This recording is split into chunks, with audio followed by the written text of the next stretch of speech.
संदर्भात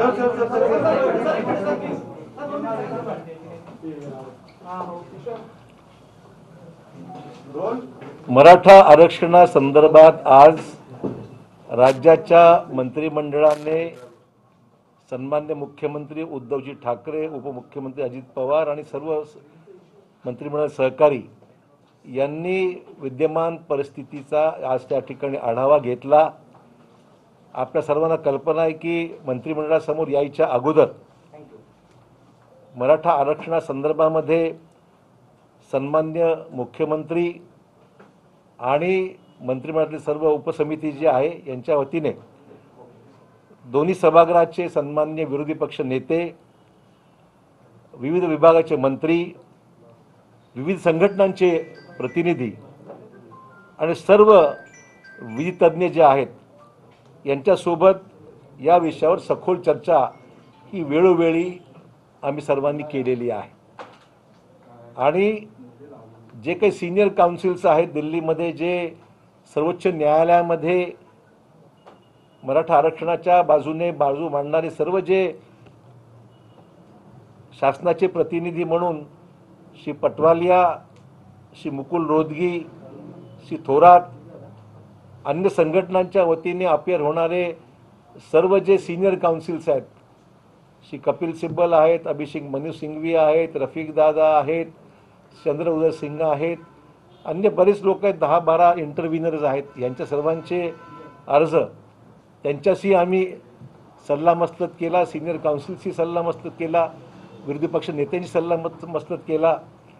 सर्वांशी चर्चा करून या बाबतीमध्ये सरकारने सर्वोच्च न्यायालयामध्ये जी इंटरिम स्थगिती, अंतरिम स्थगिती सर्वोच्च न्यायालयाने यावर्षी दिलेली आहे आरक्षणासंदर्भामध्ये, त्या बाबतीमध्ये तो स्टे वेकेट व्हावा आणि हा स्टे वेकेट व्हावा याकरता राज्य शासनाच्या वतीने आजच सकाळी सर्वोच्च न्यायालयामध्ये अर्ज दाखल करण्यात आलेला आहे। लार्जर बेंच समोर हा विषय गेलेलाच आहे, परंतु इंटरिम स्टेच्या बाबतीमध्ये लार्जर बेंचनी आमचं म्हणणं ऐकून घ्यावं आणि तो स्टे वेकेट करण्याच्या बाबतीमध्ये, ते अंतरिम स्थगिती उठवण्याच्या बाबतीमध्ये हा निर्णय व्हावा, अशा प्रकारचा अर्ज आजच सर्वोच्च न्यायालयामध्ये सरकारच्या वतीने दाखल करण्यात आलेला आहे। त्यावर चीफ जस्टिस समोर हा विषय जाईल, त्यातून मग ते जे निर्णय घेतील त्या अनुषंगाने पुढील कारवाई जी काही अपेक्षित त्या पद्धतीने सरकार आपली बाजू मांडेल। तत्पूर्वी जी उद्भवलेली परिस्थिती लक्षात घेता मराठा समाजातील विद्यार्थी असतील, युवक असतील, त्या सर्वांना दिलासा देण्याच्या दृष्टिकोनातून अन्य पर्याय काय काय आपल्यासमोर उपलब्ध आहेत यावरही आज मंत्रिमंडळामध्ये सखोल चर्चा झाली। आणि त्या सखोल चर्चेच्या अनुषंगाने राज्याच्या मंत्रिमंडळाने आज निर्णय घेतले, जे मी आपल्या माध्यमातून लोकांपर्यंत पोहोचवण्याचा प्रयत्न करणार आहे। पहिला निर्णय असा आहे की आर्थिकदृष्ट्या दुर्बल घटकांसाठी, म्हणजे EWS जे म्हणूया आपण म्हणू, आर्थिकदृष्ट्या दुर्बल घटकांसाठी असलेला लाभ जो आहे तो SC-BC प्रवर्गातील उमेदवारांना देण्यात येईल।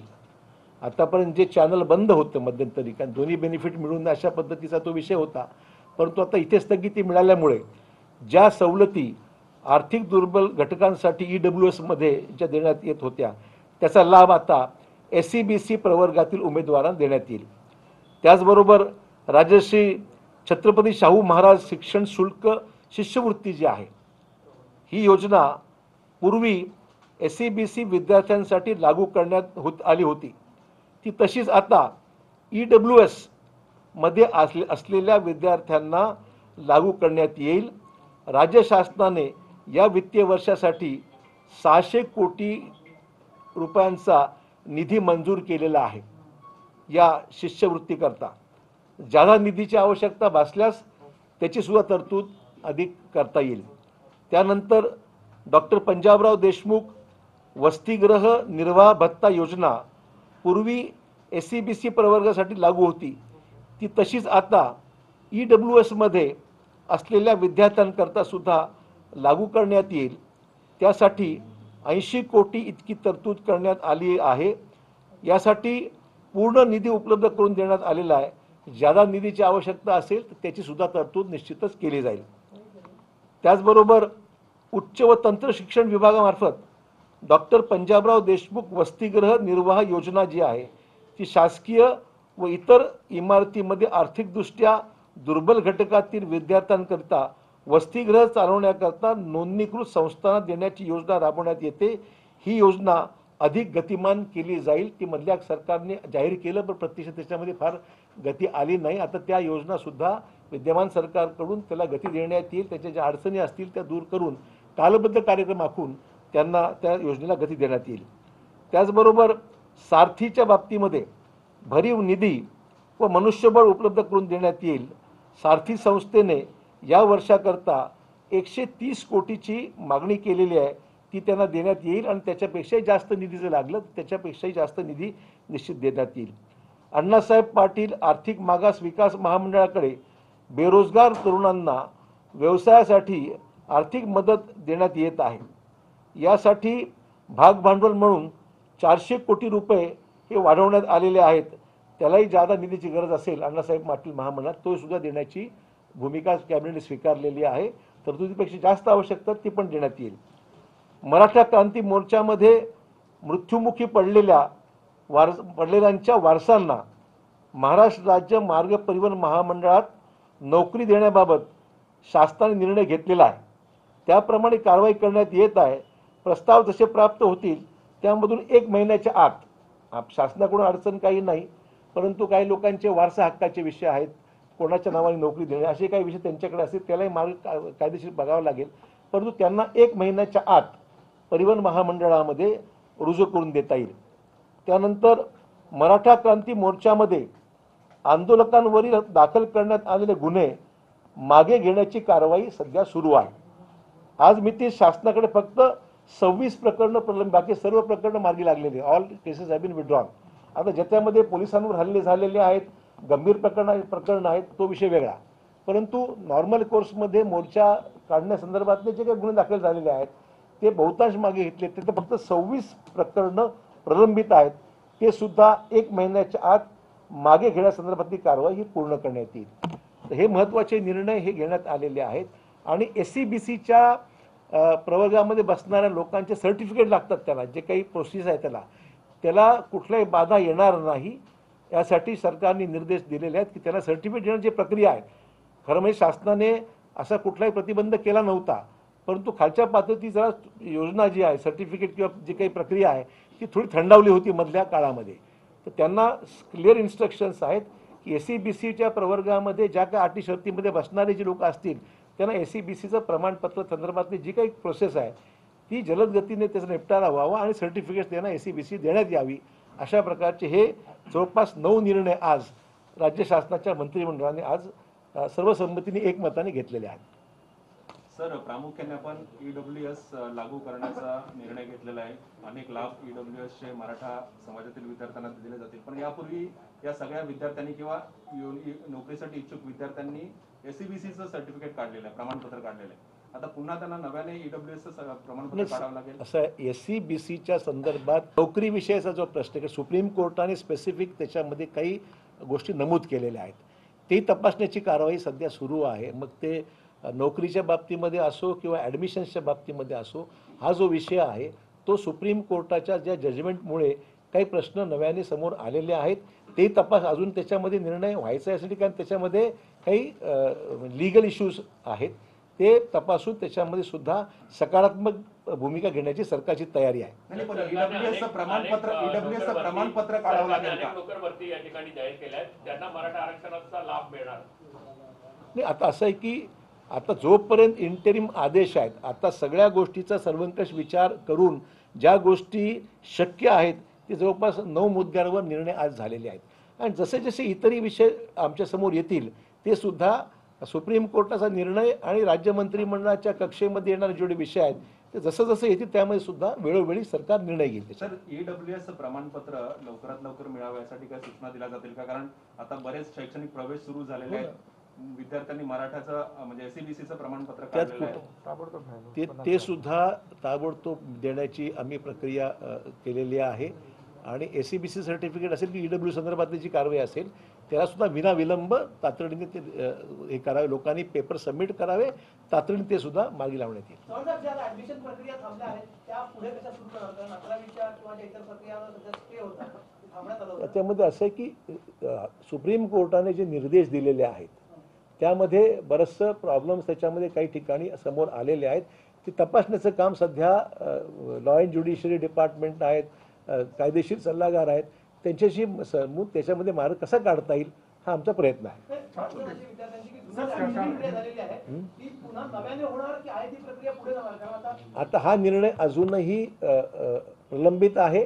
त्या बाबतीमध्ये सरकार, कारण शेवटी कसं आहे, सुप्रीम कोर्टचे ऑर्डर्स जे आहेत ते अकॅडमिक इयर बऱ्याच ठिकाणी म्हटलं आहे त्यांनी, त्या ऑर्डर्समध्ये अकॅडमिक इयर 20-21चा उल्लेख काही ठिकाणी आहे. त्याच्यामुळे याचे इम्प्लिकेशन्स काय आहेत हे तपासून घेऊनच निर्णय घेणं उचित होईल, कारण त्यातून परत नवीन काही विषय निर्माण व्हायला नको. थँक्यू.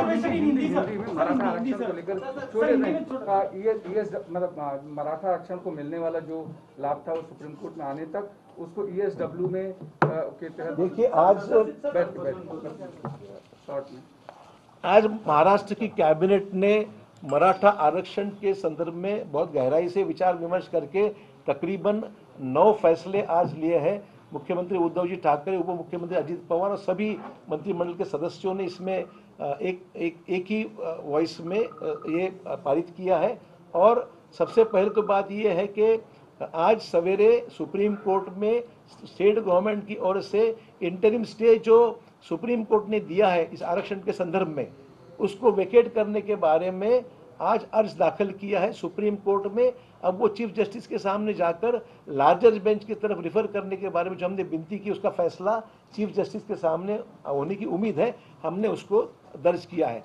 अब लीडर ऑफ अपोजिशन को कंसल्ट किया गया है, सभी राजनीतिक दलों को कंसल्ट किया गया है.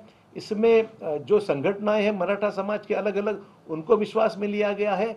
और राज्य मंत्रिमंडल के सभी सदस्यों को विश्वास में लेकर, सभी लोगों से और संगठनों को विश्वास में लेकर इस नतीजे पर सरकार ने आज फैसला किया है कि इंटरिम स्टे वेकेट करने के लिए पूरी कोशिश. उसमें लीगल ओपिनियन, सबसे बड़ी बात है कि जो सीनियर काउंसिल से दिल्ली में, चाहे वो सरकार की तरफ से हो या चाहे वो इंटरवीनर्स की तरफ से हो, ये दोनों की तरफ से जो सजे सुझाव आए हैं उसी के अनुसार उसमें इंटरवेंशन सिर्फ सरकारी नहीं, जिन जिन लोगों के, प्राइवेट लोगों के भी जो एप्लीकेशन फेवर में है आरक्षण के बारे में, इन सभी से राय मशवरा कर ये फैसला आज लिया गया है. और वो अकॉर्डिंगली अपना एप्लीकेशन राज्य सरकार की ओर से वहाँ दर्ज किया गया है. अन्य बातों के बारे में जो मैंने जिक्र किया है, इकोनॉमिकल वीकर सेक्शन में जो चीज़ों का आज अंतर्भाव है वो आज SCBC को ये सभी लागू हो जाएगा. जिसमें आप जो कहेंगे कि उसमें SCBC को जो लाभ दिए गए हैं, फिर वो छत्रपति शाहू महाराज शिक्षण जो अपनी स्कॉलरशिप का विषय है, फिर ये हॉस्टल्स का विषय है, फिर इसके बारे में अन्य जो आप सारथी का विषय है, अन्ना साहब पाटिल आर्थिक महामंडल का विषय है, ये सब इश्यू को जहाँ जहाँ SCBC को फायदा था, अभी वही हम लोग EWS में उसको, ये हम लोगों ने ये फैसला किया कि EWS के सभी चीज़ों को वहाँ पर उसके अंतर्गत उसको बेनिफिट देने चाहिए.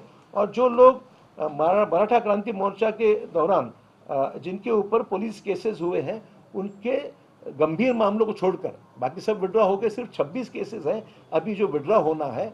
वो 26 केसों के बारे में 1 महीने के अंदर होम डिपार्टमेंट उसमें फैसला करके वो केसेस विड्रॉ करेंगे.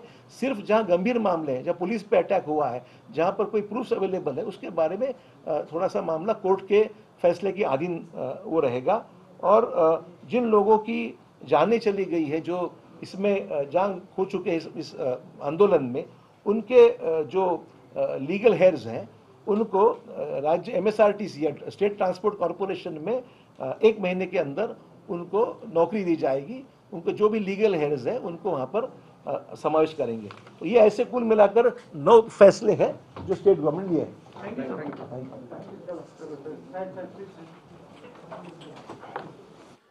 आणि आताची सगळ्यात मोठी बातमी आपण बघतोय. SCBC प्रमाणपत्र देणं सुरूच राहणार, अशोक चव्हाण यांनी स्पष्ट केलेलं आहे.